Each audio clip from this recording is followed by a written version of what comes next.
আমি জয় বলছি। আপনারা জানেন যে গত 1.5 বছর ধরে এই অবৈধ ইউনূস সরকার অবৈধভাবে ক্ষমতা দখল করে আছে। গত 1.5 বছরে তারা আমাদের অর্থনীতি শেষ করে দিয়েছে। গত 1.5 বছরে বাংলাদেশে কোনো আইন শৃঙ্খলা নেই। যত জঙ্গিদেরকে আমাদের আওয়ামী লীগ সরকার গ্রেফতার করেছিল তাদেরকে তারা জেল থেকে ছেড়ে দিয়েছে। স্বাধীনতার চেতনা তারা চেষ্টা করে মুছে ফেলছে, বাংলাদেশের ইতিহাস মুছে ফেলছে।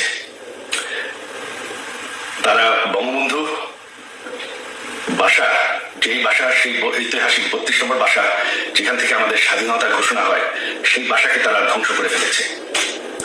আর সবশেষে তারা এখন জামাতি রাজাকারদের হাতে দেশটাকে তুলে ধরার চেষ্টা করছে।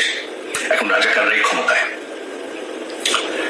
এখন তারা চেষ্টা করছে বঙ্গবন্ধুর কন্যা প্রধানমন্ত্রী শেখ হাসিনার বিরুদ্ধে অবৈধভাবে আইন বদলায়, মিথ্যা মামলায় গায়ের জোরে সাজা দিতে। তাতে কোনো লাভ হবে না। তবে আমাদের দেশের ভবিষ্যৎ এখন অনিশ্চিত। দেশটাকে রক্ষা করতে হবে।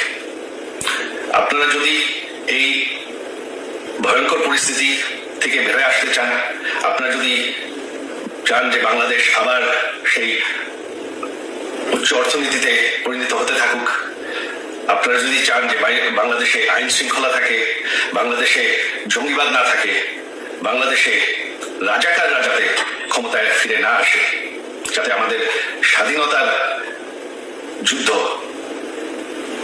সেটা যাতে মুছে না ফেলা হয়, তাহলে আপনাদের এখন দাঁড়াতে হবে।